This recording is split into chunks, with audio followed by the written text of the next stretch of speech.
तो प्रथमे धन्यवाद देवी दुई विरोधी दल को आज प्रथमे जितेबाला प्रश्नकाल समय स्वाभाविक थिला गृह खुशी लगिला उत्साह लगिला। विधानसभा भितर आम मन भितर कौन था विधानसभा भितर शासक दल हो विरोधी दल हो विधानसभा चलवाई समस्तंकर मन एवं मत एका हवा दरकार। केउठी ना केउठी आमे राज्यर स्वार्थपाई समस्ते लड़ू विरोधी दल हूँ शासक दल हूँ समस्तंकर मन एका ही विधानसभा चलवा दरकार। कारण आपण मैंने जानते विधानसभा चलिले राज्यर विभिन्न समस्या आलोचना हेब एवं समाधान हेब एवं विधानसभा प्रथम पर्यायर स्वाभाविक थिला। द्वितीय पर्याय बा शून्य काल जेतेबेले विभिन्न कथा नहीं कि विधानसभा को बंद करा गला कोठना कोठी दुईटी इश्यू उपरे समाने कांग्रेस दल उठेइचंती।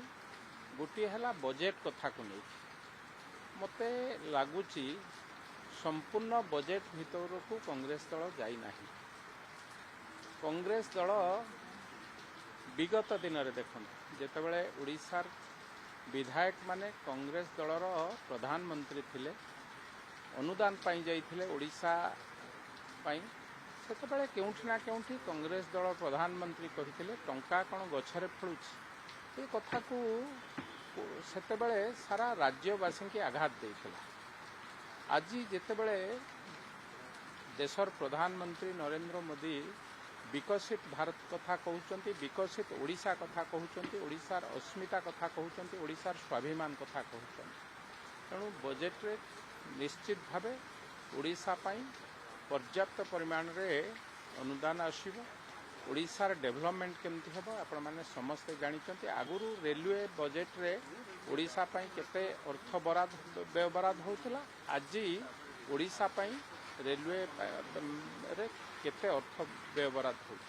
तेणु कोठी ना कोठी ओडिशा पाई एक उत्साहर समय आसी तेणु भितर को न जाई उपरा ठारिया भावे एमती विधानसभा को बंद न करिया पाई मो मध्य अनुरोध करुछि एवं सेही भली भावे पोलाभरम प्रकल्प कथा उठेइचंती। पोलाभरम प्रकल्प राज्य रे भारतीय जनता पार्टी सरकार अच्छी केन्द्र में मध्य भारतीय जनता पार्टी सरकार अच्छी मु जानी ए राज्य मुख्यमंत्री बा आमर मुख्यमंत्री मान्यवर श्रीयुक्त मोहन चरण माझींकर नेतृत्व जो सरकार चली ओडिशा को राज्य को गुरुत्व दे कौन सी मते ओडिशार गुरुत्व को टिकिए कमेया हवा को दिया जीव ना आलोचना हम पर्यालोचना हम ओडिशार स्वार्थ को गुरुत्व देकी जहाँ कार्यक्रम कथा निया पोलाभरम प्रकल्प रे आलोचना करिवार समय आसी निश्चित भाव आलोचना करी से प्रकल्प विषय आगे